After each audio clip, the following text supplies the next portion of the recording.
अथ मंत्रपाठः।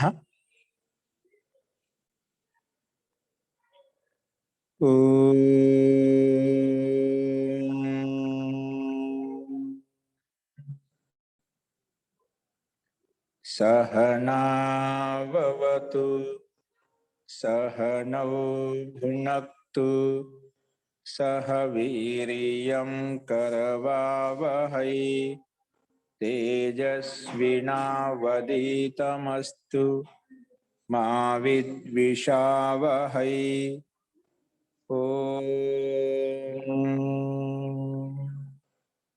शांति शांति शांति।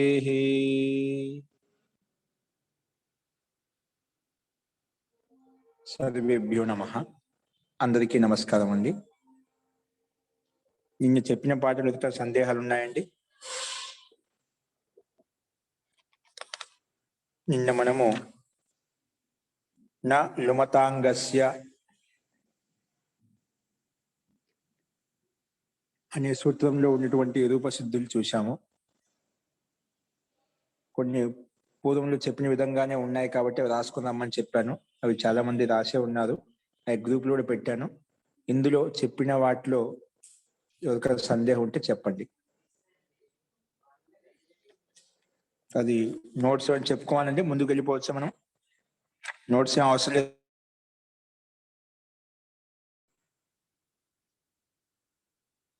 అస్తు తర్హి ప్రకృతవత్సరామః.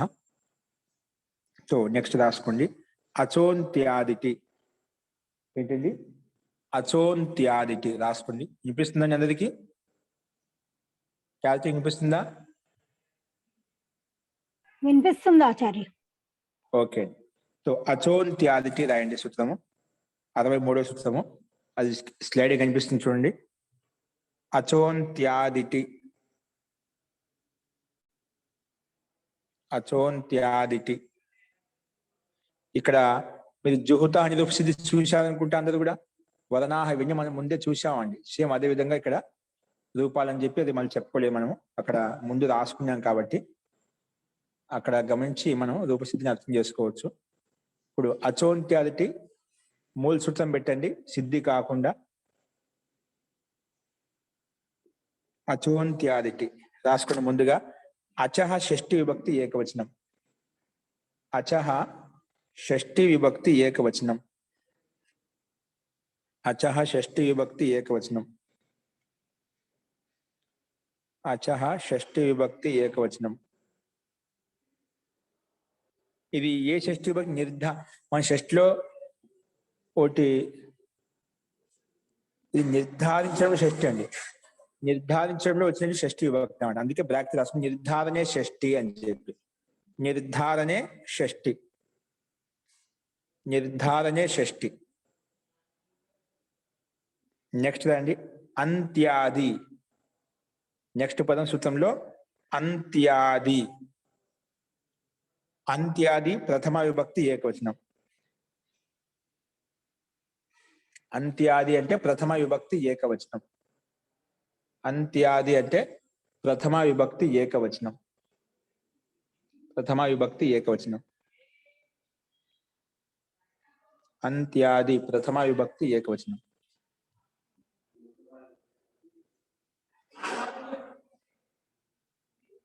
ఓకే అండి.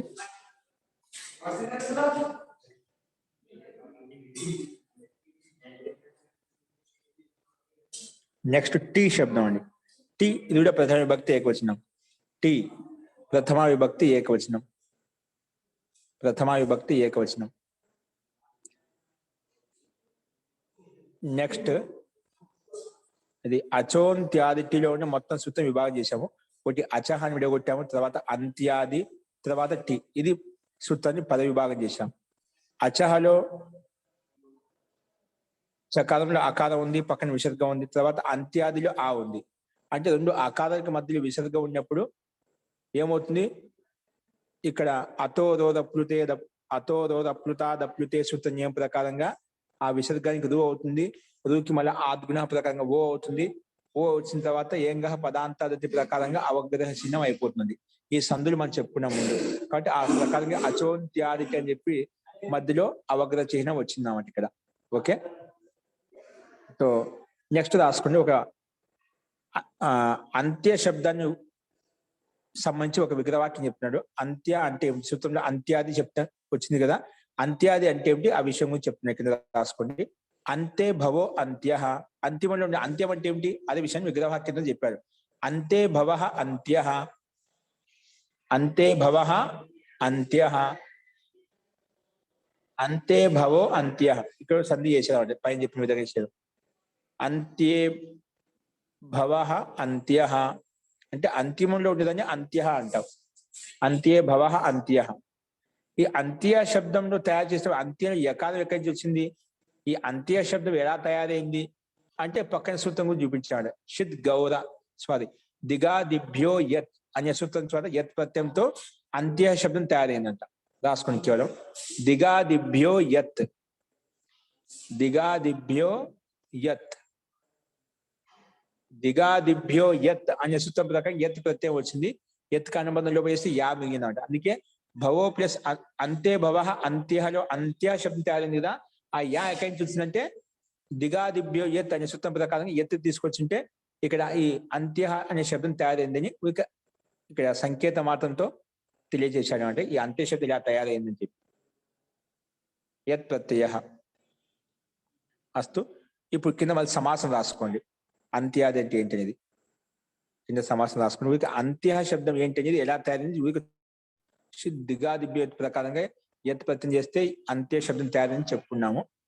అంత్యం అంటే అంతిమంలో ఉండేదాన్ని అంత్య అంటామని చెప్పి స్పష్టంగా చెప్పుకున్నాము. ఇప్పుడు సమాసం రాసుకోండి. సమాస ఎన్ని పెట్టుకోండి. సమాస, సమాస అంత్య ఆదిర్ యస్య, అంత్య ఆదిర్ యస్య, అంత్య ఆదిర్ యస్య, అంత్య ఆదిర్ యస్య, అంత్య ఆదిర్ యస్య తద్ అంత్యాది, అంత్య ఆదిర్ యస్య తద్ తద్ అంత్యాది, తద్ అంత్యాది అంటే అంత్య అనేది ఆదిలో ఉంది ఏదానికైతే అంత్య ఆదిరి యస్య తద్ అంత్యాది. ఇదే సమాసం బహువ్రీహి సమాసం అంట. బహువ్రీహి సమాసం.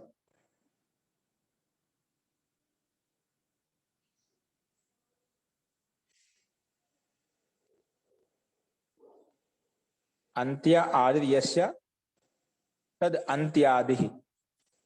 ఇదే సమాసం బహువ్రీహి సమాసం. ఓకే, బహువ్రీహి సమాసం రాసుకోండి. ఇప్పుడు ఇది దీని యొక్క అర్థం. ఇప్పుడు అర్థంతో స్పష్టం అవుతుంది సూత్రార్థం ఎట్లా అనేది. ఇప్పుడు అర్థ రాసుకోండి. అర్థ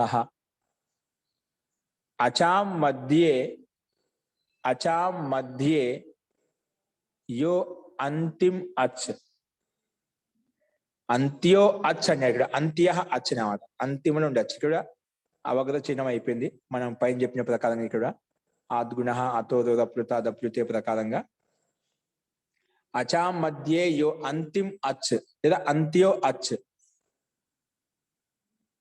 స ఆదిరి యస్య సముదాయస్య,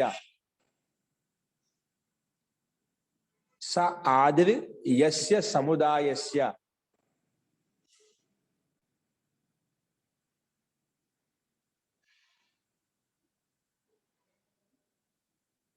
అచాం మధ్యే యో అంతిం అచ్,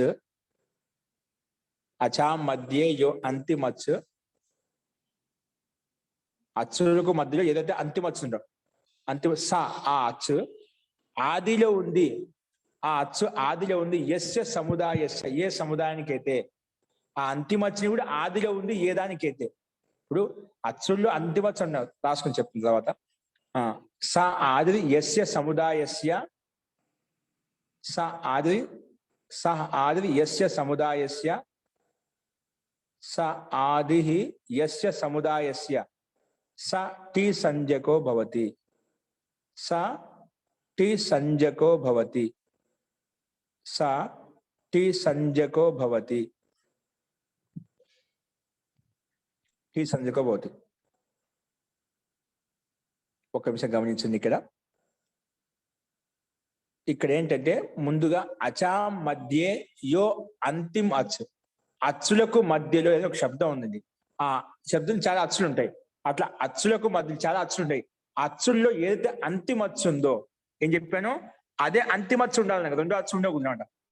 అచ్చా మధ్యలో అంతిమ అచ్చు, ఏదైతే అంతిమ అచ్చు ఉందో, అంతిమ అచ్చు మనం గుర్తించాం. అంతిమ అచ్చు గుర్తించిన తర్వాత ఆ అచ్చు కూడా ఏ దానికైతే అంతిమం, ఏ దానికైతే ఆదిలో ఉందో, ఏం చెప్పాను, అంతిమ అచ్చుని ఐడెంటిఫై చేసిన తర్వాత ఆ అచ్చు కూడా ఏ దానికైతే ఆదిలో ఉందో, ఏ సముదాయానికైతే ఆదిలో ఉందో, ఆ సముదాయం మొత్తానికి టీ సంధ్యాన్ని పిలుస్తుంది.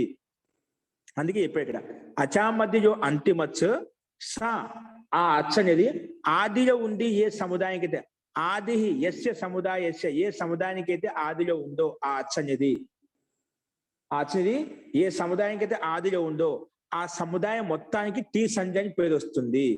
ఆ సముదాయం మొత్తానికి టీ సంధ్యాన్ని పేరు వస్తున్నావు. టీ అని పేరు పెట్టేస్తుంది అంతే. టీ అని పేరు పెట్టగానే ఏ సూత్రం వచ్చి పని చేయాలి అప్పని చేస్తున్నాం అండి. ఇది వచ్చి టీ అని నామకం చేసేస్తున్నాం అన్నమాట. ఓకేనా. టీ అంటే ఏం చెప్తున్నా, అచా మధ్య అంతిమచ్చు, ఆ అంతిమచ్చు కూడా ఆదిలో ఉంది ఏ దాన్ని టీ సంధ్య అంటాము, దానికే ఆ మొత్తానికి టీ సంధ్య అంటామని చెప్పి సూత్రం చెప్తున్నమాట. ఇప్పుడు చూడండి ఉదాహరణ రాసుకోండి. అగ్ని చిత్, అగ్ని చిత్ కామ సోమసుత్తు, అగ్ని చిత్ కామ సోమసుత్తు. నెక్స్ట్ ఇత్యత్ర, ఇత్యత్ర ఇత్ ఉత్ శబ్దౌ, ఇత్యత్ర ఇతి ప్లస్ అత్ర ఈకో నచ్చి ప్రకారం సంధి అయిపోయింది. ఇతి ప్లస్ అత్ర ఇజ్ ఈక్వల్ టు ఇత్యత్ర, ఇతి ప్లస్ అత్ర ఇత్యత్ర, ఇత్యత్ర ఇత్ ఉత్ శబ్దౌ. ఇక్కడ ఇత్ ఉత్ శబ్దం. ఇక్కడ చూడండి గమనించండి ఈ ఉదాహరణలో అగ్నిచిత్ అనే ఒక శబ్దము, సోమసుత్ అనే ఒక శబ్దం. మనం ముందు కూడా ఈ అగ్నిచిత్ ఎలా తయారైందో సోమసుత్ ఎలా తయారైందో చూసాం కూడా. ఇక్కడ ఈ శబ్దాలు గమనించండి. అగ్నిచిత్ అనే ఒక శబ్దము, సోమసుత్ అనే ఒక శబ్దం. ఈ శబ్దంలో అగ్నిచిత్ శబ్దం ఎన్ని అచ్చులు ఉన్నాయండి? అగ్నిచిత్ శబ్దంలో ఎన్ని అచ్చులు ఉన్నాయి? అగ్నిచిత్ శబ్దంలో ఎన్ని అచ్చులు ఉన్నాయి? మూడండి. మూడండి. అగ్నిలో ఈ ఎన్ని అచ్చులు ఉన్నాయండి? 3 ఉన్నాయా 4 ఉన్నాయా? మూడే ఉన్నాయి. మూడే ఆచార్య, మూడే ఉన్నాయి ఆచార్య. ఆ ఉంది, ఈ ఉంది, చి ఉంది. ఓకేనా, అదే కదా. అకారం అగ్నిలో, గాలో, నీలో ఉండే ఈకారం ఒకటి. అంతిమ వచ్చేది అచ్చుల్లో, ఈ అచ్చుల్లో 3 అచ్చులు ఉన్నాయి. అంటే చాలా ఉన్నాయి కదా, ఒకటి ఎక్కువ ఉంటే చాలా అచ్చులు అంటే. ఈ 3 అచ్చులు అంతిమ వచ్చి ఏంటి? చీలో ఉండే ఓకే, చకారం నుండి ఈ చకారంలో ఉండే ఈ కాలం కూడా ఏ దానికి ఆదిలో ఉంది? ఏ దానికి ఆదిలో ఉంది? చకారానికి ఆదిలో ఉందన్నమాట. అది అంతిమచ్చు ఇకారం, చకారం ఇకారం. ఆ ఇకారం కూడా ఆదిలో ఉంది ఏ వర్ణానికైతే, ఏ వర్ణాలకైతే. ఇక్కడైతే ఒక వర్ణం ఉంది, ఏంది? తకారానికి ఆదిలో ఉంది, అదే కదా. అంటే తకారానికి ఆదిలో ఉంది. అట్లా ఏ దానికైతే ఆదిలో ఉంటుందో ఆ సముదాయం తీసుకోవాలి. ఏదైతే ఆదిలో ఉంది, తకానికి ఆదిలో ఉంది అంటే తాతో కూడిన మొత్తం ఆ సముదాయము టీ సంధ్య అయిపోతుంది అన్నమాట. అందుకే ఇక్కడ ఇత్ భాగము టీ సంధ్య అవుతుంది. ఏమవుతుంది? అందుకే ఇత్ భాగము టీ సంధ్య అయిపోతుంది, అంటే టీ అంటాం. ఓకేనా. ఆ టీ అని పెట్టినాక దానికి లోపం చేయాలి, లోపము లేని ఇంకేం చేయాలంటే ఏమైనా ఎంగేజ్ చేసుకుంటాడు. ఇత్ భాగం అర్థమైంది. ఇప్పుడు అచ్చులలో అంతిమ అచ్చు ఉండాలి. అంతిమచ్చు గుర్తించిన తర్వాత ఆ అంతిమచ్చు కూడా ఏ దానికైతే అంతిమంలో ఉందో, ఏ సముదాయానికైతే అంతిమంలో ఉందో అటువంటి ఆ సముదాయానికి టీ సంధ్య పెడుతుంది. ఒక్కోసారి ఒకటే అచ్చు ఉంటుందండి అంతిమంలో, అదే అచ్చు ఉంటుంది. ఏ సముదాయం ఏ దానికి ఆదిలో ఉండదు, అదే అంతిమంలో ఉంటుంది అన్నమాట. అప్పుడు అదే ఒకటే తీసుకుంటాం. కొన్ని చోట్ల హలంతం ఉంది. ఇప్పుడు చిత్తు ఉంది, చిత్తులో తకారం ఉంది, తకానికి ఆదిలో అయిపోయింది, అది అచ్చు కాదు కదా హలంతం. అట్లా కొన్ని చోట్ల అలాగే ఇప్పుడు సోమసూత్రులు ఉంది, ఇక్కడ ఊ ఉంది, ఉత్తు టీ సంజ అయిపోతుంది అన్నమాట. ఎందుకు తకానికి ముందు ఊ ఉంది అనమాట. అంతిమచ్చు ఏంటి ఊ. ఆ ఉకారం ఏదానికి ఆదిలో ఉంది, ఉకారానికి ఆదిలో ఉంది, తకానికి ఆదిలో ఉంది, అందుకే ఉత్తు భాగం తీసుకున్నాం. సోమసూత్రులో ఉత్తు భాగం టీ సంజ, అగ్నిచిత్తులో ఇత్తు భాగం టీ సంజ. ఓకేనా? ఇప్పుడు పక్కన పచేతే కనిపించింది స్లైడ్ మీద చూడండి. పచేతే పచేతే, ఇక్కడ టీ టీ ఎదుకండి, టీ సంజ ఒదిగిపోయారు, టీ ఒదిగి పెడతాం. ఇక్కడ ఎన్ని అచ్చులు ఉన్నాయి? ఇక్కడ ఎన్ని అచ్చులు ఉన్నాయి? ఇక్కడ 3 అచ్చులు ఉన్నాయండి, 3 అచ్చులు ఉన్నాయి. ఏంటి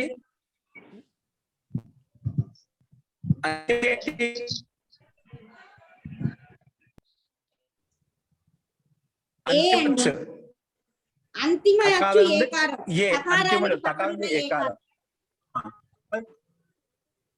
మరి అచ్చులను అంతిమచ్చు, అంతిమచ్చు ఆదిలో ఉంది. ఏ సముదాయానికి? ఏ సముదాయానికి? ఏకారం. ఆది లేదు కదా ఇక్కడ, ఆదిలో లేదు కదా ఇక్కడ.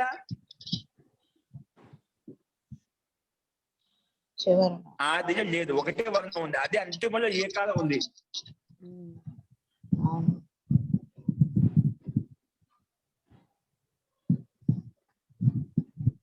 ఆద్యంతవదే కస్మిన్ వస్తుందా? ఒక్కటే ఉంటే ఆది అదే అంతవదే అయిపోతుందా?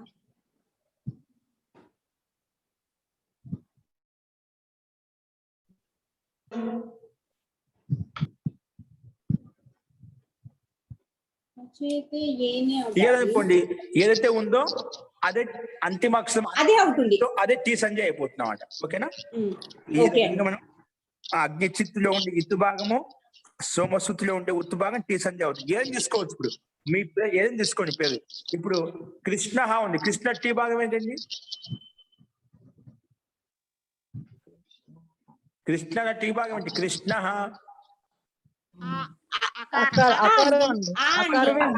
కృష్ణ నకారం ఉంటే అంతిమ అకారం టీ సంజయ్ అవుతుంది. ఓకేనా?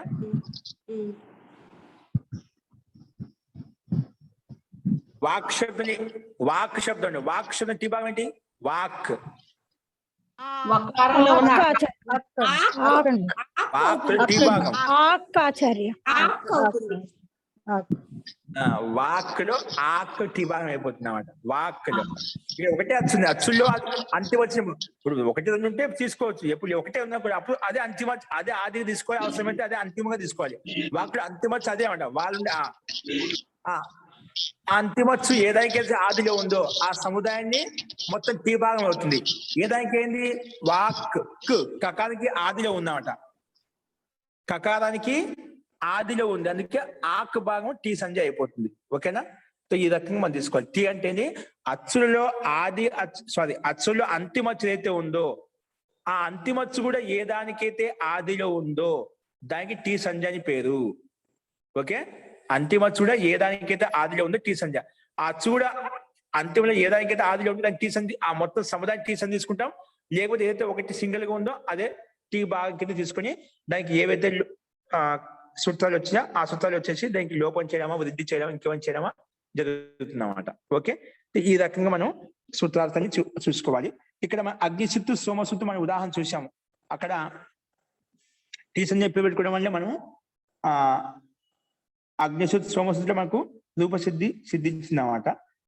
అదేవిధంగా ఇక్కడ పచేతే 2 రూపాయలు ఉన్నాయి, అవి ఇక్కడ రూపసిద్ధి కింద ఇచ్చారు, అవి చూడండి ఒకసారి. ఇవి కూడా చెప్పుకున్నాం అనుకుంటాను, ఇవి కూడా ముందు వచ్చాయా? వచ్చాయి ఆచార్య. ఇవి కూడా వచ్చాయండి మనకి. ఇక్కడ వచ్చాయి స్టార్టింగ్ లో బాగా 11వ సూత్రంలో వచ్చాయి ఆచార్య. 11వ సూత్రంలో వచ్చాయి. ఈ పచేతే 2 సూత్రాలు వచ్చాయి కాబట్టి అవి కూడా అక్కడే చూసుకోండి. కేవలం టీ సంజయ్ గుర్తు పెట్టుకోండి. టీ అంటే ఏ సూత్రం వచ్చి పని చేస్తుందో అవి వచ్చి పని చేసుకోవటాయి అంతే, దానికి విశేషం ఏం లేదు. ఓకేనా? సో ఈ రకంగా మనం అచోంత్యాదిలో ఉండేటువంటి ఉదాహరణలు మనం ముందే రాసుకున్నాం కాబట్టి, అర్థం చేసుకున్నాం కాబట్టి మళ్ళీ విశేషంగా మనం ఇక్కడ చెప్పుకోవాల్సిన అవసరం లేదు. ఇక సూత్రార్థం అర్థం చేసుకోండి. పచేతే పచేతే, ఇక్కడ పచేతే ప్రథమ పురుషం ద్వివచనము, పచేతే అనేది మధ్యం పురుష ద్వివచనం. అదే తేడా. అది మనం రూపశిల్పి చూసాము. ఒకసారి మీరు 11వ సూత్రంలో గమనించండి. ఓకే, సో మీకు అర్థం ఏంటంటే టీ సంధ్య ఈ సూత్రం యొక్క ముందు ఏ సూత్రం చెప్పుకుంటున్నామో ఆ సూత్రం యొక్క అర్థం, ఆ సూత్రం ఏమంటే ఆ సూత్రం యొక్క అర్థం ఏంటి, ఆ సూత్రం ఉదాహరణ ఎక్కడ అది అప్లై చేయబడింది, అది మనకు అర్థం కావాలన్నమాట. అది ముఖ్యంగా గుర్తుపెట్టుకోండి. ఇప్పుడు అచ్చోంత్యాదికి అర్థం తెలిసిపోయింది కదా. అచ్చోల్లో అంతిమ అచ్చు ఏదైతే ఉందో దానికి టీ సంధ్య అని పేరు. ఒకటి ఆ టీ కూడా ఆ అంతిమ అచ్చు కూడా ఏ దానికైతే ఏ వర్ణానికైతే ఆదిలో ఉందో ఆ ఆదిలో ఉందో ఆ మొత్తం సముదాయానికి, ఏ వర్ణానికి ఆదిలో ఉందో ఆ మొత్తం సముదాయానికి టీ సంధ్య వచ్చేస్తుంది అన్నమాట. ఓకేనా? అందుకే అగ్నిచిత్ సోమసూత్రులను చూసాం మనం. మహా అంటే రెండు సంయుక్త అక్షరాలు వస్తాయి అంతే, 2, 3 వస్తాయి, అంతకని ఎక్కువ ఉండవు ఇంకా. కాబట్టి హల్లు వర్ణానికి ఆదిలో ఉన్నప్పుడు అది సముదాయం తీసుకుంటాం. సింగిల్ గా అచ్చు వర్ణమే అంతిమలో ఉందనుకోండి, అదే టీ సంధ్యగా తీసుకొని మనం పని చేసుకుంటాం. ఓకే, సో ఈ రకంగా టీ సంధ్య అచ్చులో అంతిమ అచ్చు ఏదైతే ఉందో ఆ అంతిమ అచ్చు కూడా ఏ వర్ణానికైతే ఏ దానికైతే ఆదిలో ఉందో ఆ సముదాయానికి టీ సంధ్య పేరు వస్తుందని చెప్పి ఈ సూత్రం ద్వారా మనం తెలుసుకున్నామండి. అస్తు. ఇప్పుడు నెక్స్ట్ రాసుకోండి. అలోంత్యాత్ పూర్వ ఉపధ, ఇది కూడా మనం చెప్పుకున్నాం. అయినా ఒకసారి చూద్దాం. అలోంత్యాత్, నెక్స్ట్ సూత్రం రాసుకోండి. అలోంత్యాత్ పూర్వ ఉపధ, అలోంత్యాత్ పూర్వ ఉపధ, అలోంత్యాత్ పూర్వ ఉపధ, ఇది కూడా మనం చాలాసార్లు చెప్పుకున్నామండి. అలోంత్యాత్ పూర్వ ఉపధ. ధన్యవాదాలు. రాసుకోండి.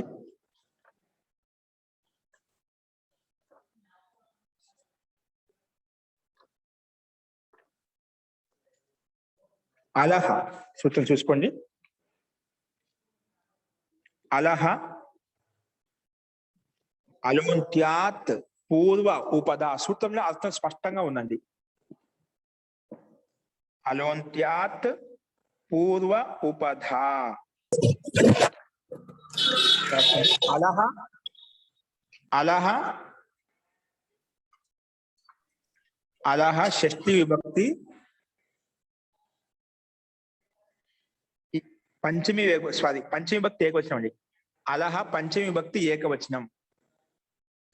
అలహ పంచమి విభక్తి ఏకవచనం. పంచమి విభక్తి ఏకవచనం. నెక్స్ట్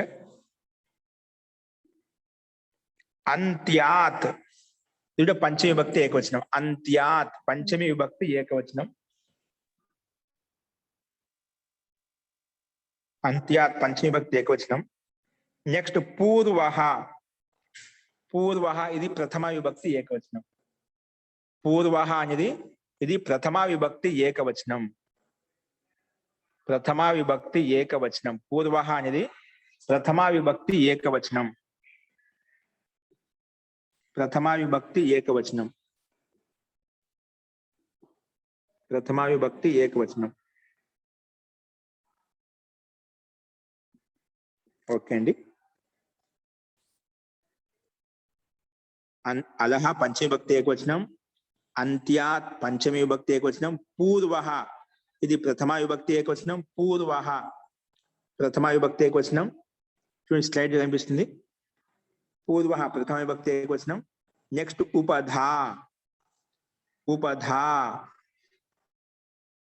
ఇది ప్రథమ విభక్తి ఏకవచనం. ఉపధా ప్రథమ విభక్తి ఏకవచనం. ఉపధా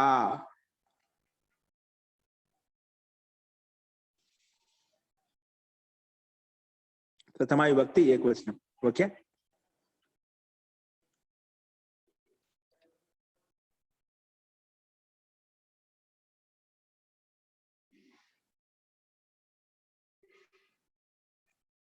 చూడండి ఒకసారి సూత్రాలను గమనించండి. ఇక్కడ పంచమి విభక్తి అంటే మనం చెప్పుకునేదా పంచమి విభక్తి, దాన్ని పక్కలో పని చేసుకుంటాం. ఏదైతే ప్రథమ విభక్తి అయితే అది ప్రథమ విభక్తి ఉంటే అది అవుతుంది అన్నమాట. ఓకేనా? ఇక్కడ సూత్రాన్ని అంత్యాత్ అలహ పూర్వం ఉపధా భవతి. అంతే. అంతిమ అల్ వర్ణానికి అంత్యాత్ అలహ, అంత్యాత్ అలహ అంటే అంతిమ వర్ణానికి ముందు అంత్యాత్ పూర్వం యో అల్ అది అంత్యాత్ పూర్వం యో అల్ ఉపదా సంజకో పోతుంది. అంతిమ వర్ణానికి పూర్వం ఏదైతే అల్లు వర్ణం ఉందో అంటే అల్లు అంటే ఆ ఈ ఉండు మొదలుకొని మొత్తం వచ్చేసామట. ఆవిడ లావలకు మధ్య ఏ వర్ణాలు అయితే ఉన్నాయి అవి. అంత్యాత్ పూర్వం యో అల్ అంతిమ వర్ణానికి పూర్వంలో ఉండే అల్లు వర్ణం ఏదైతే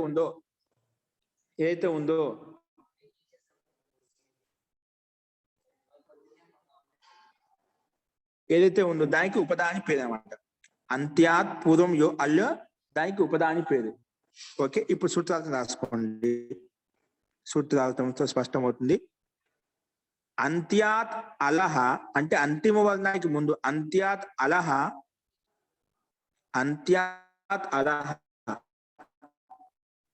అంటే అంతిమ అల్లువర్ణానికి పూర్వం. అంతిమంలో అల్లువర్ణం ఉంటుంది ఏదో ఒకటి ఖచ్చితంగా. ఆ పూర్వంలో కూడా ఏదో ఒకటి అల్లువర్ణం ఉంటుంది ఖచ్చితంగా. అంటే ఖచ్చితంగా మనం మొత్తం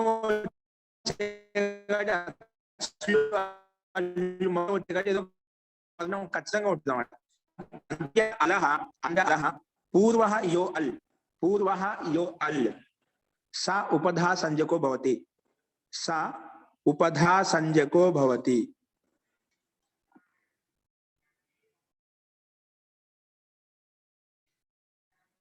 సా ఉపధా సంజకో భవతి.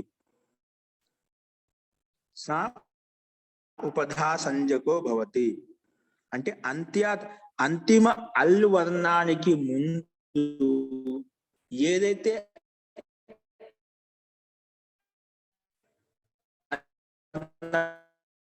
ఉందో అల్లు వర్ణం ఏదో ఒక వర్ణం ఉంటుంది ఖచ్చితంగా.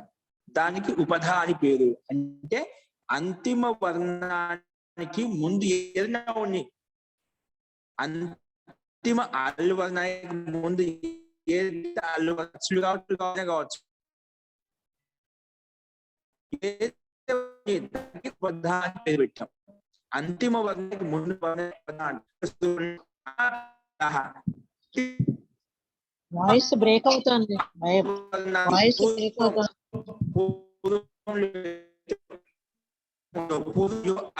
సంజకో భవతి. ఉపధా సంజకో భవతి. సూత్రార్థం రాశారు కదా. అంత్యాత్ అలహ పూర్వో యో అల్ సా ఉపధా సంజకో భవతి. సా ఉపధా సంజకో భవతి. సా ఉపధా సంజకో భవతి. ఉపధా సంజకో భవతి. ఉపధా అని పేరు పెట్టినామట. సా ఉపధా సంజకో భవతి.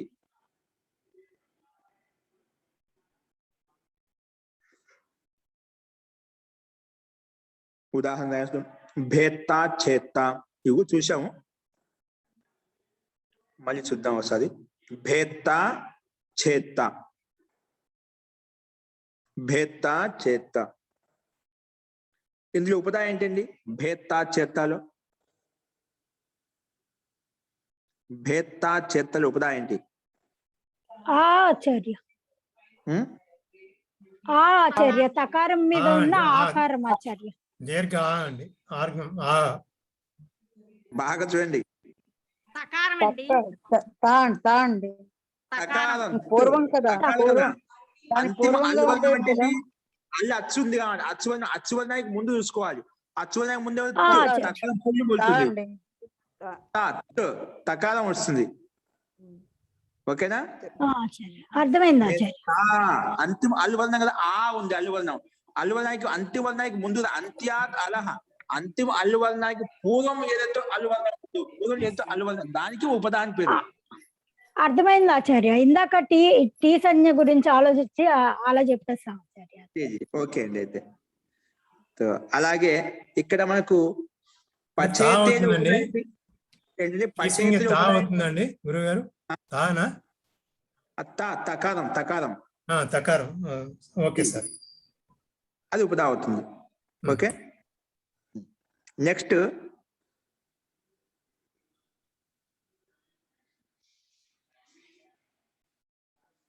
అంగస్యలు ఉపదా ఏమవుతుంది? అంగస్యాలు ఉపదా.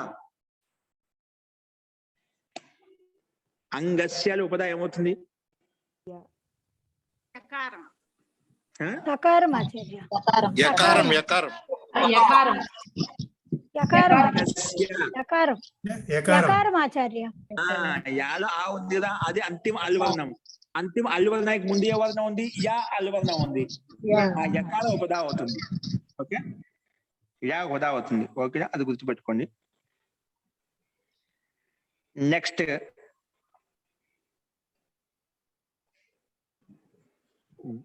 జుహుతహలో ఉపదా ఏంటండి? జుహుతహలో ఉపదా ఉకారం. యకారం అండి. యకారం యకారం. తకారం. తకారం. జుహుతహ తహ ఉకారం అండి. ఆహా కన్నా ముందు ఉంది కదండి, ఆహా అన్నది కూడా జుహుతహ తహ విసర్గ పెట్టాను తా. తా తా ఆహా ఏమోనండి. ఆహాకి ఇవి విసర్గాలు కూడా, విసర్గాలు అనుస్వారం నిదర్నాసిక ఇవన్నీ కూడా అట్టు ప్రత్యాహారంలో వస్తాయండి. వస్తాయి, అట్టు ప్రత్యాహారంలో వస్తాయి. ఆ రకంగా విసర్గం కూడా ఒక వర్ణమే. అల్లు వర్ణ అట్టు ప్రత్యాహారంలో వస్తాయంటే ఒక వర్ణమే. అప్పుడు విసర్గానికి కంటే ముందున్న వర్ణం ఏంటి? తకారం. తకారంలో ఉండే అకారం. జుహుతహ తకారం ఆకారం ఉపదా అవుతుంది అన్నమాట. ఓకేనా? తకారం. తకారంలో ఉండే ఒకదా సానాసిక అనుస్వారము నిదర్నాసికము విసర్గము ఇవన్నీ ఏమవుతాయండి? అట్టు ప్రత్యాహారం తీసుకున్నాం. అయోగ్ వహానం, అట్సు అయోగ్ వహానం అని చెప్పి ఇది వార్తికం వస్తుంది. మళ్ళీ కొన్నిసార్లు స్టార్టింగ్ లో వచ్చిన ఒకసారి మళ్ళీ వస్తుంది, సందర్భం వస్తుంది, చెప్తాను. ఈ అనుస్వారాలు విసర్గాలు ఏవైతే ఉన్నాయో ఇవన్నీ అట్టు ప్రత్యాహారానికి తీసుకుంటామండి. అందుకే ఇప్పుడు ఒక అల్లువర్ణమే కాబట్టి దానికంటే ముందున్నది తకారం నుండి అకారం ఉపదా అయిపోతుంది మనకు. ఓకేనా? తీసుకోవాలి. ఇది అలా అంతిమ అల్లువర్ణానికి ముందు ఏదైతే అల్లువర్ణం ఉందో దానికి ఉపదా అని పేరు. ఓకేనా? ఇది ముఖ్య ఈ సూత్రం యొక్క తాత్పర్యం. ఈ సూత్రం యొక్క అర్థం ఏదో మనం అది అర్థం చేసుకోవాలి ముఖ్యంగా. ఓకేనా? సూత్రం ఉంటుంది, అంతిమ ఏదో ఒక అల్లువర్ణం ఉండాలి. ఖచ్చితంగా ఏదో ఒక వర్ణం ఉంటుంది. ఇప్పుడు మొత్తం తీసేసుకున్న అల్లువర్ణం ఏదో అంతిమలో ఉంటే దానికంటే ముందు తీసుకోవాలి అంతే. అది అచ్చు కావచ్చు, హల్లు కావచ్చు, ఏదైనా కావచ్చు. అదేవిధంగా అంతిమలో కూడా అది అచ్చు కావచ్చు, హల్లు కావచ్చు, ఏదైనా ఉండి అంతిమ వర్ణానికి ముందున్న వర్ణమే. అంతిమ అల్లువర్ణానికి ముందున్న అల్లువర్ణం ఏదైతే ఉందో దానికి ఉపదా అని పేరు. దీనికి షార్ట్ కట్ లో సింపుల్ గా అంతిమ వర్ణంకు ముందున్న వర్ణాన్ని ఉపదా, అల్లు ఇల్లు అనకుండా వీడిని కన్ఫ్యూజ్ కాకుండా అంతిమ వర్ణానికి ముందున్న వర్ణం ఏదైతే ఉందో దాన్ని ఉపదా అంటామని చెప్పి సింపుల్ గా చెప్పేసుకుంటాం అర్థం చేసుకోవడానికి. ఓకేనా? అల్లు అంటే అల్లు ప్రత్యాహారం ఏదైతే ప్రత్యాహార సూత్రాలు నేర్చుకునేదో ఆ ఈ ఉన్ రోలు ఏ ఓం ఐ ఔచ్ అయవరత్ లన్ యమంగణనం ఢ భై ఘ ఢ ధస్ జబ గడ దస్ ఖ ఫ ఛ ఠ థ చటతౌ కపై ష ష సర్ ఫల్ ఇది ప్రత్యాహార సూత్రాన్ని. ఎవరైతే ఈ ప్రత్యాహార సూత్రాలు తెలుసో వాళ్ళు అల్లు ప్రత్యాహారం అంటే, అచ్చు ప్రత్యాహారం అంటే, అక్కు ప్రత్యాహారం తెలుస్తున్నమాట. సామాన్య వ్యక్తికి ఏం చెప్తాం మనం? ఇవన్నీ చెప్పకుండా డైరెక్ట్ గా అంతిమ వర్ణంకు ముందున్న వర్ణం ఉపదా అంటాము, లేదా తుది వర్ణంకు ముందున్న వర్ణం ఉపదా అంటాము. సింపుల్ గా అర్థం చేసుకోవడానికి ఈ పద్ధతిని ఉపయోగిస్తామంట. ఈ రకంగా ఈ సూత్రం యొక్క తాత్పర్యం అంటే అంతిమ వర్ణానికి ముందున్న వర్ణాన్ని ఏదైతే ఉందో ఉపదా అంటామని చెప్పి తెలుసుకున్నాం. దానికి ఎగ్జాంపుల్ వచ్చేది భేత్త చేత్త. అది ఎలాగనో ఒకసారి చూద్దాం, రాసుకోండి. ఇది ఒక దానికి ఇచ్చారు, రాసుకుందాం. రాసుకోండి. భేత్త, భేత్త రూపసిద్ధి ఇచ్చారు. భేత్త అంటే పగలగొట్టేవాడు, విరగొట్టేవాడు అని భేత్త అంటే భేదించేవాడు, అంటే ముక్కలు ముక్కలు చేసేవాడు, దాన్ని భేత్త అంటాం. భేదించేవాడు, విరగొట్టేవాడు. ఓకే, రాసుకోండి. ఇప్పుడు కింద రాసుకోండి. ఎలా తయారంటే బెదిరి ధాతు అండి. ఏ ధాతు? బెదిరి ధాతు. బెదిరి ధాతు రాసుకోండి. బెదిరి ధాతు ఇది మనం ఎంతో చూసుకున్నాము. కొంచెం చెప్తాను, సూత్ర వినియోగం చూపిస్తాను. బెదిరి ధాతు అనైన సూత్రైన రాసుకుంది కింద రాసుకుంది. బాణం గుర్తు తెలిసి భూవాదయో ధాతవ. బెదిరి ధాతుకి ఎడుదుగా రాయండి. బెదిర్ అని పెట్టిన తర్వాత ఎడుదుగా భూవాదయో ధాతవ. భూవాదయో ధాతవ. భూవాదయో ధాతవ. అనేన సూత్రేణ, అనేన సూత్రేణ, అనేన సూత్రేణ బిదిరి ఇత్యస్య ధాతు సంజ్ఞా భవతి. बिदिर् इत्यस्य किं भवति धातु संज्ञा भवति बिदिर् इत्यस्य किं भवति धातु संज्ञा भवति बिदिर् इत्यस्य धातु संज्ञा भवति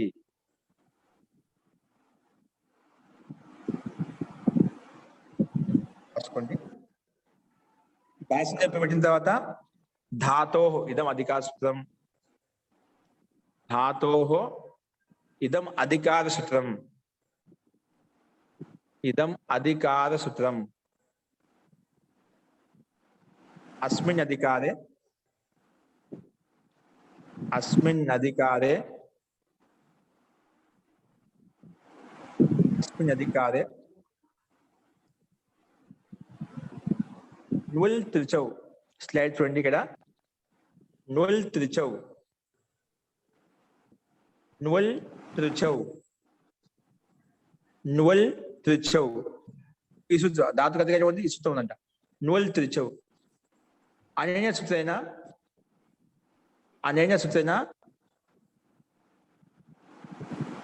धातोः त्रिच् प्रत्ययः भवति धातोः त्रिच् प्रत्ययः भवति धातु त्रिच् प्रत्ययः वस्तुति अनेन सूत्रेण धातोः त्रिच् प्रत्ययः भवति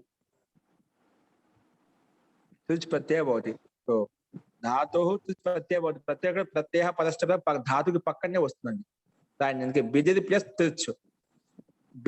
త్రిచ్ ఈ బిదికి అనుబంధం ఈ త్రిచ్ ప్రత్యయం ముందు తెలుసుకోవడానికి ముందు చేసుకోవచ్చు కానీ అక్కడ చేయడానికి కింద చేయండి బిదిర్ ఇత్యస్య అనుబంధ లోపః బిదిర్ ఇత్యస్య ధాతోః అనుబంధ లోపః బిదిర్ ఇత్యస్య ధాతోః అనుబంధ లోపం ఎలా అవుతుందండి అనుబంధ లోపం ఎలా అవుతుందండి హలంత్యంతో రకారానికి అవుతుందా ఆచార్య? తర్వాత ఉపదేశ అజనునాసిక ఇత్తుతో దకారం మీద ఉన్న ఇకారానికి అవుతుంది. అప్పుడు తస్లోప అదస్లోపం చేస్తా అప్పుడు బిద్ మిగులుతుంది అవుతుంది బిద్ అందుకే బిద్ ఇత్యస్య ధాతో అనుబంధ లోప బిద్ మిగులుతుంది ఇక్కడ బిద్ నుల్ సారీ బిద్ త్రిచ్ ఏమొచ్చండి బిద్ త్రిచ్ దాన్ని బిద్ త్రిచ్ ఇప్పుడు మన త్రిచ్ ప్రత్యయం అనుబంధ లోపం త్రిచ్ ప్రత్యయస్య అనుబంధ లోపః త్రిచ్ ప్రత్యయస్య అనుబంధ లోపః త్రిచ్ ప్రత్యయస్య అనుబంధ లోపః అప్పుడు ఏం మిగులుతుంది త్రు మిగులుతుంది బిద్ త్రు బిద్ త్రు బిద్ త్రు బిద్ త్రు బిద్ త్రు ఓకే సో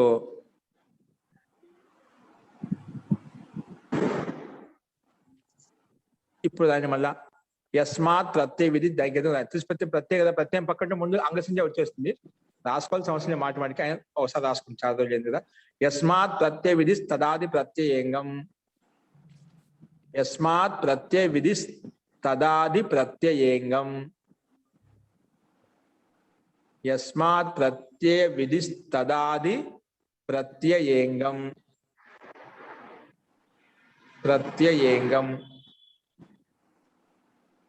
అనేన సూత్రేణ ప్రత్యయే పరతః పూర్వస్య అంగ సంజ్ఞా భవతి అనేన సూత్రేణ ప్రత్యయే పరతః పూర్వస్య అంగ సంజ్ఞా భవతి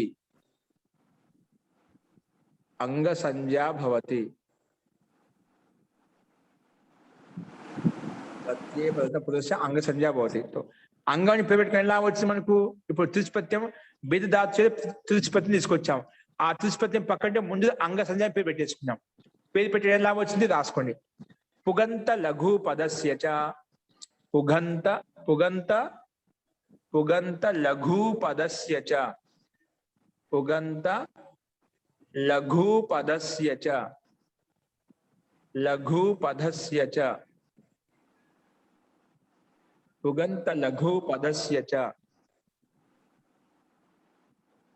అనేన సూత్రేణ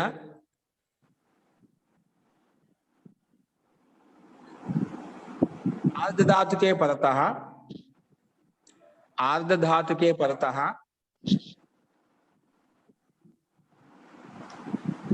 लघु उपदस्य गुणो भवति।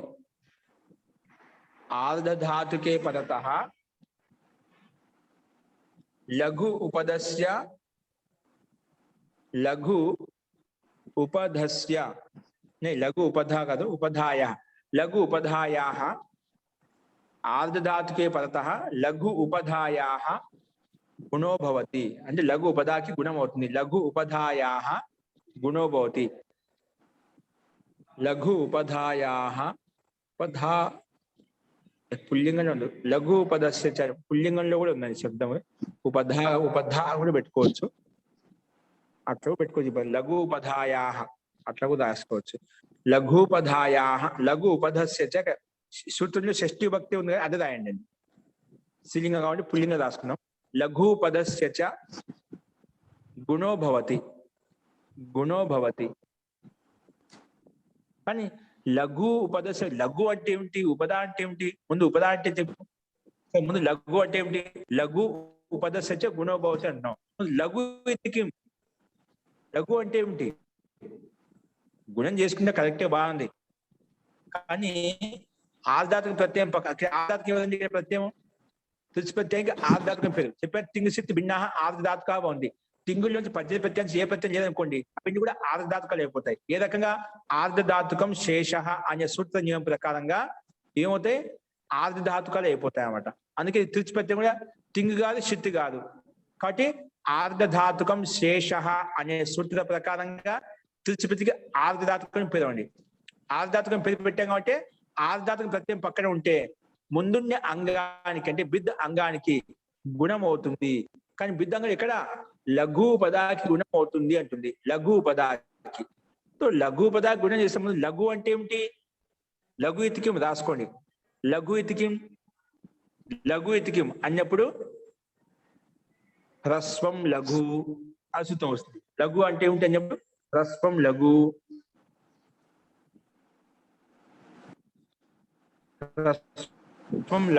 హ్రస్వం లఘు అనేన సూత్రేణ హ్రస్వాక్షరం లఘు సంజ్ఞకం భవతి అనేన సూత్రేణ హ్రస్వాక్షరం హ్రస్వాక్షరం లఘు అని పేరు అనేన సూత్రేణ హ్రస్వాక్షరం లఘు సంజ్ఞకం భవతి హ్రస్వాక్షరం లఘు సంజ్ఞకం భవతి అనేన సూత్రేణ హ్రస్వాక్షరం లఘు సంజ్ఞకం భవతి హ్రస్వాక్షరం లఘు అని పేరు వస్తుందండి అంటే ఇక్కడ విద్దులో సరే హ్రస్వాక్షరాన్ని లఘు అంటామని చెప్పాం కానీ ఉపదా అంటే ఏమిటి లఘు ఉపదా అని చెప్పావు కదా లఘు అని చెప్పావు హ్రస్వాక్షరం ఏదైనా కానీ హ్రస్వాక్షరం దానికి లఘు అని పేరు సరే ఉపదా అంటే ఏమిటి మరి ఉపదా అంటే ఏమిటి ఇప్పుడు బిద్దులు ఉంది బిద్దులో బాధ ఈ ఉంది అదే హ్రస్వాక్షరము కాబట్టి అది ఉపదా అది దానికి లఘు అంటాము అట్లా హ్రస్వాక్షరం లఘు అంటాం కానీ ఉపదా అంటే ఏమిటి ఉపదాయతికిం రాసుకోండి మళ్ళీ ఉపదాయతికిం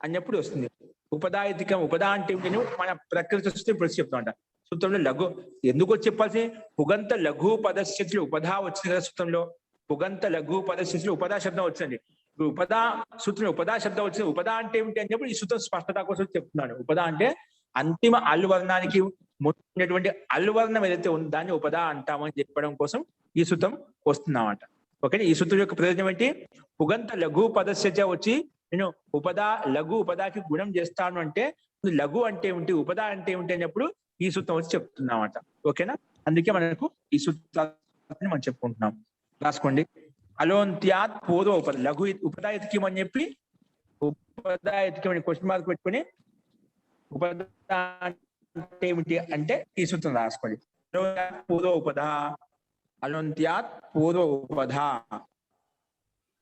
అలోంత్యాత్ పూర్వ ఉపధ రాసుకునే సూత్రం తెలుసు కదా. అంత్యాత్ పూర్వం యో అల్, అంత్యాత్ పూర్వం యో అల్ ఉపధా సంజ్ఞకో భవతి.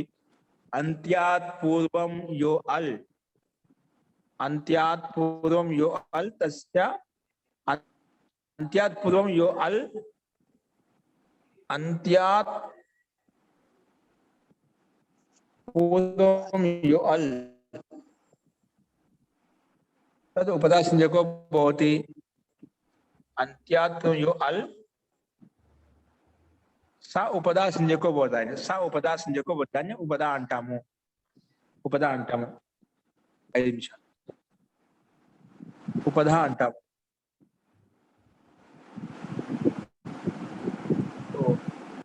ఇక్కడ ఉపధా ఏమిందండి?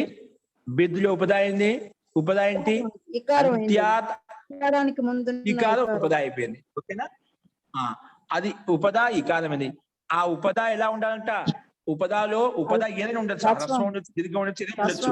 కానీ తీసుకునే ఉంటుంది లఘు ఉపధాలు, హ్రస్సు లఘు ఉపధా అని ఉండాలి, హ్రస్వాక్షరం మాత్రం ఉపధాలో ఉండాలి అని చెప్పినాడు. అందుకే ఇది విశేషణం అంట. ఉపధాకి విశేషం. ఎటువంటి ఉపధా? లఘు ఉపధ అని చెప్పామంట. అంటే ఉపధాకి విశేషణం.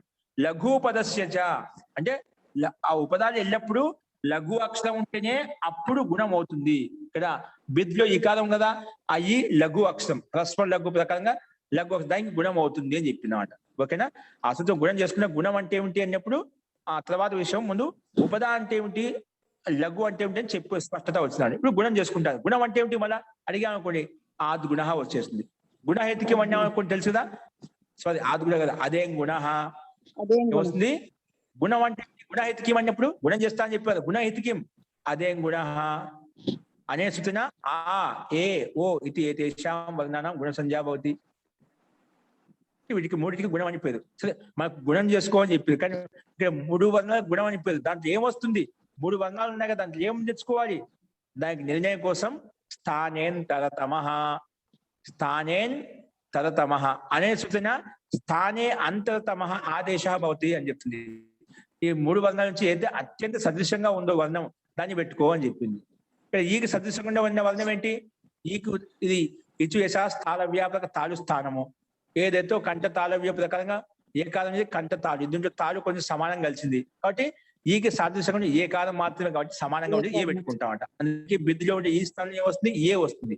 అప్పుడు ఏమవుతుంది? భేద్, భేద్ త్రు. గుణం చేయండి. భేద్ త్రు కొంచెం రాసుకోవచ్చు. ఆద్గుణ స్థానేన్ తరతమః సూత్ర రాసుకోవచ్చు స్పష్టత కోసం. అర్థమైతే పర్వాలేదు కాబట్టి గుర్తు లేకపోతున్నా రాసుకోండి. స్థానేన్ ఆద్గుణ, ఆద్గుణ అదేం గుణ, క్షమ్యత అదేం గుణ అనేన ఆ ఐ ఔ ఇది ఏతేషాం వర్ణానాం గుణ సంజ్ఞా భవతి. సో తేషు కే భవంతి, ఈ మూడు నుంచి ఏమవుతుంది? అప్పుడు స్థానేన్ తరతమః, స్థానే అంతరతమః ఆదేశ భవతి అని చెప్తున్నమాట. ఓకే అండి. ఈ రకంగా ఏంటి గుణం చేస్తే ఇప్పుడు 3 వర్ణాల నుంచి గుణం ఏ అవుతుంది. ఈ గుణం సదృశ్యంగా ఏ కాబట్టి భేద్ అయిపోయింది. భేద్ త్రు, భేద్ త్రు. ఇప్పుడు దీనికి ఎదురుగా రాసుకుని ఖరిచ, ఖరిచ ఖరి పరత జలాంచర్ ఆదేశో భవతి. ఖరి పరత, ఖరి అంటే తుడిచిపెట్టడం అనేది ఖర్ అండి. అది పక్కన ఉంటే ముందుండే జలు వర్ణానికి చెరు వస్తుందంట. చెరు అంటే దకారానికి తకారం వస్తుంది. అక్కడ కూడా ముందుండే దకారానికి సామాన్య తకారం వస్తుంది అన్నమాట. ముందుండేది సామాన్య దకారానికి సామాన్య తకారం వస్తుంది అన్నమాట. ఈ సూత్రం ఖరిచ అంటే త్రు ప్రత్యయం, అంటే త్రు అనేది ఖరి ప్రత్యాహారం వస్తుందన్నమాట. ఖరి పరత, ఖరి వర్ణం పక్కన ఉంటే ఖరి పరత జలాంచర్ ఆదేశో భవతి. ఖరి పరత ఖరి అనన్య సూచన, ఖరిచ సూత్రానికి అర్థం అండి. అనన్య సూచన ఖరి పరత, ఖర్ వర్ణం పక్కన ఉంటే ఖరి పరత జలాంచర్ ఆదేశో భవతి. జలాంచర్ ఆదేశో భవతి.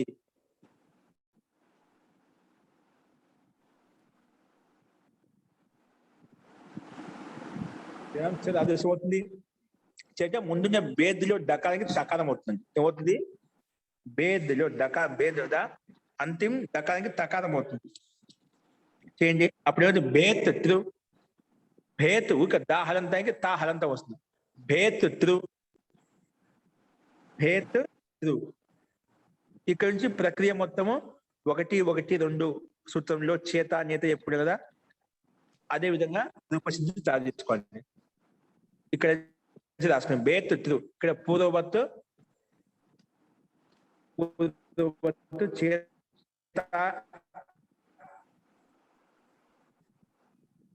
చేత రూపసిద్ధివత్ కార్యం భవతి.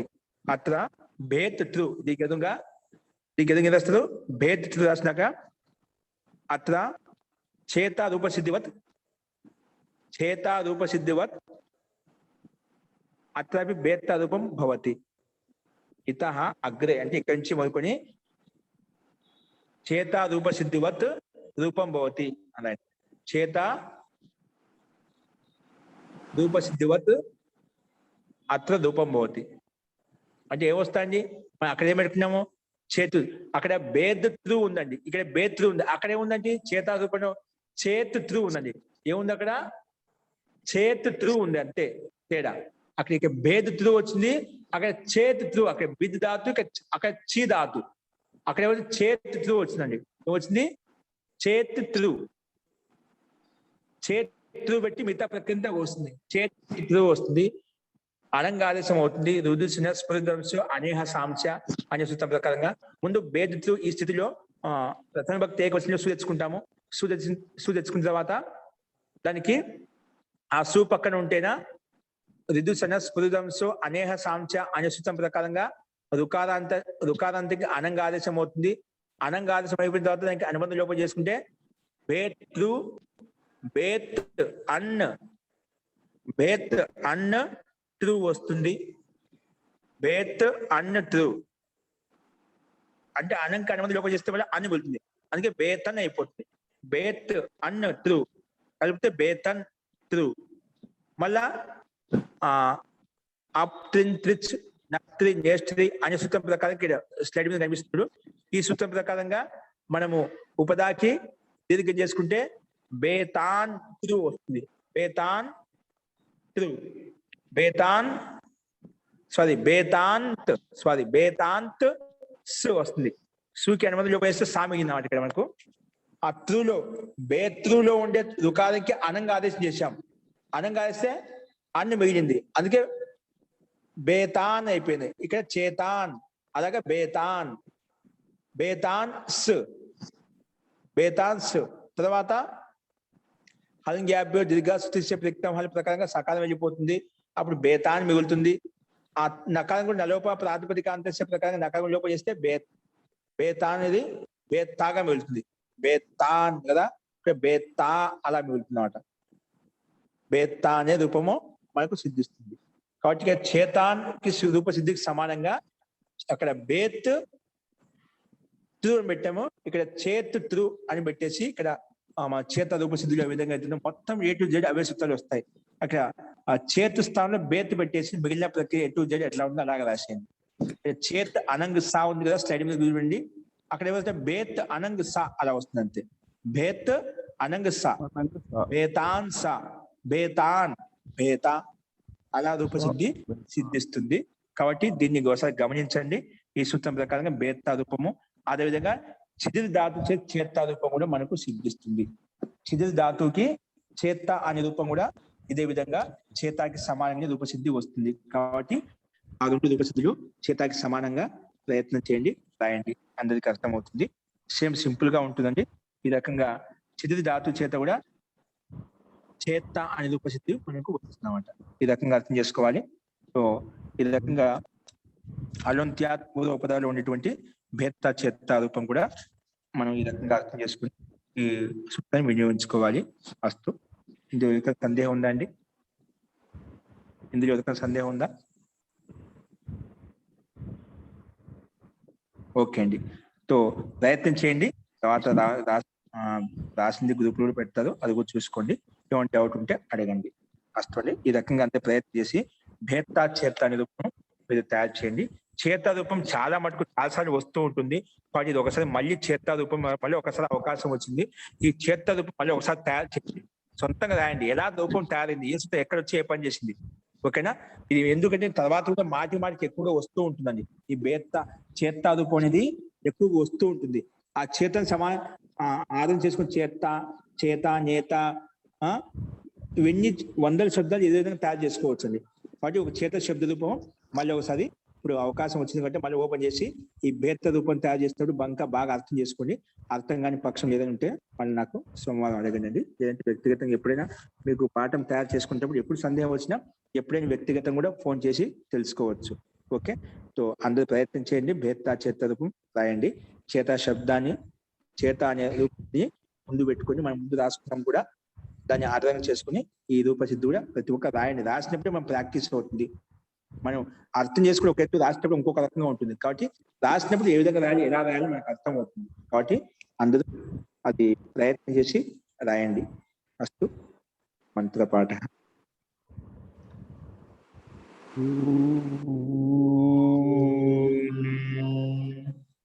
సర్వే భవంతు సుఖినః, సర్వే సంతు నిరామయాః, సర్వే భద్రాణి పశ్యంతు, మా కశ్చిద్ దుఃఖభాగ్ భవేత్.